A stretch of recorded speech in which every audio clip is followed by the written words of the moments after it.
Good day, my name is Samir Edo Janician Phase 1 to Regdi. Today I'm going to explain one of the example problem in collisions in 2 dimensions.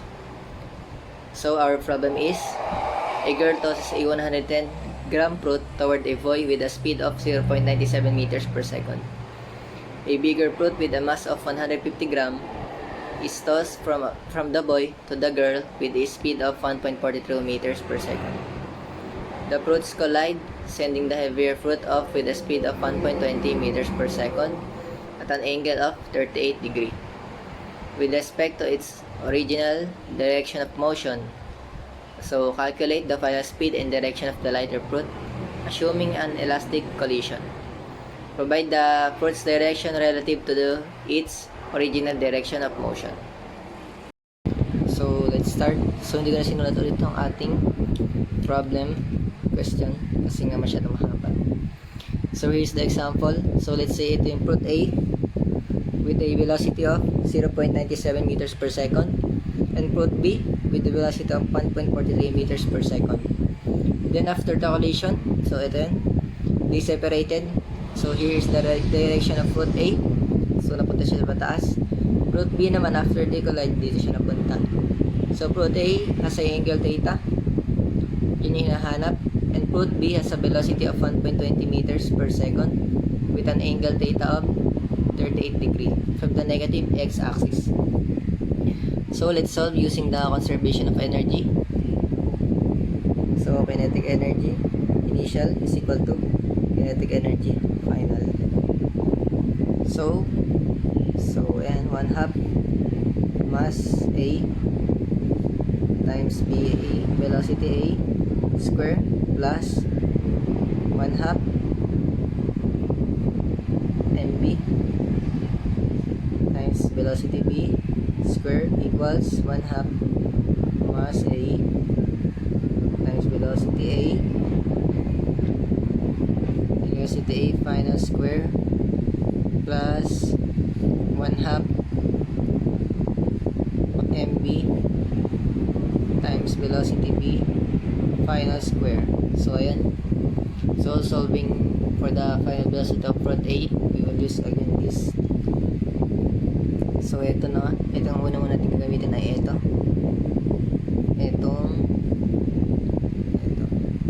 muna ko natin inatikay. So 1/2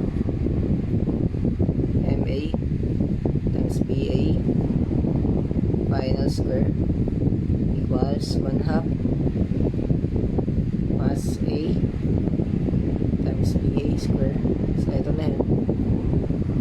Plus 1/2 MB times BB square. So ito yun. Plus minus 1/2 MB times BB final square. Multiply both sides by 2. So multiply mo natin both sides sa 2. So ayan, cancel na to. So cancel na natin lahat yan ng 1/2 kasi kinancel na natin yan dahil binagay sa 2. And divide both sides sa MA or mass A. So divide both sides sa mass A, cancel. So ayan, so using natin siya ulit. Velocity A final square is equal to mass A times velocity A square plus mass B times velocity B square minus mass B times velocity B final square. So divide by MA for mass A. So to solve for final velocity of A, square root both sides, cancel. So velocity A square, velocity A final is equal to square root of,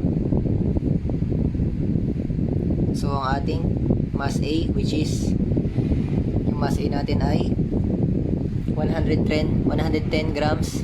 So iko-convert natin siya natin siya into kilograms. So, ang kakalabasan yan ay 0.11 kilograms times our velocity A, which is 0.97 meters per second,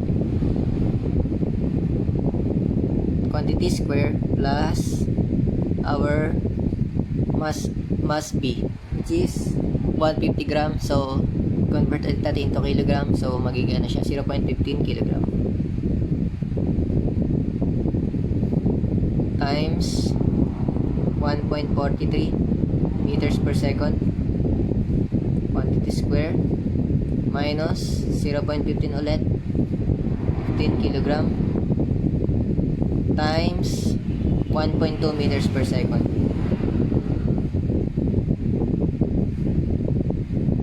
So, ayan, divided by 0.11 kilograms.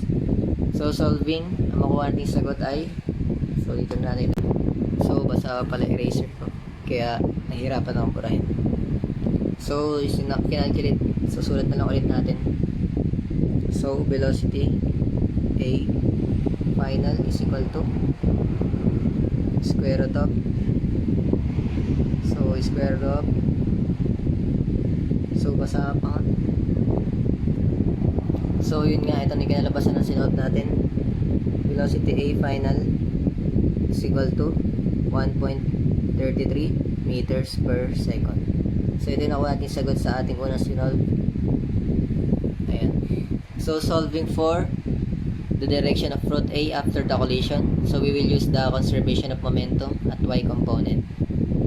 So, initial momentum at Y is equal to final momentum Y. So, and expand mass A times BA Y plus mass B times BB Y equals mass A times BA Y final minus mass B times BB Y final. So, dahil wala tayo momentum sa Y direction before the collision, kaya 0 to. So, 0 natin yan. So, ayusin ulit natin, arrange. So, mass A times BAY final is equal to mass B times BB Y final, BY final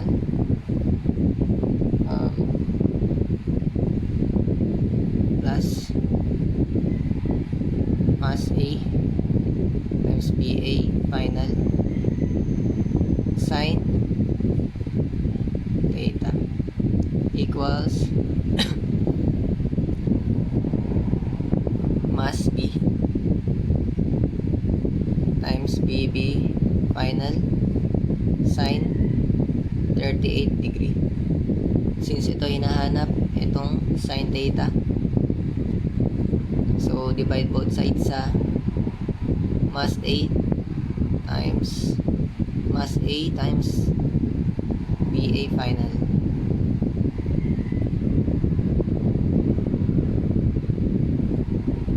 So, ayan. Tatanggalin natin to. Ang matitira sa atin ay angle theta. So, arrange natin. So, angle theta is equal to, so, solve na natin to, kaya i-arrange natin kaya is equal to, so, ang ating mass, so, 0.15 kilogram times 1.2 meters per second. So, sama natin sin 38 degree over 0.11 kilogram times 1.23 meters per second. So, ayan na siya. So, calculating our angle theta is equal to 49.24 degree. So, ito yung naman natin sagot sa ating ang hinahanap na sa atin na angle theta. So, ayan.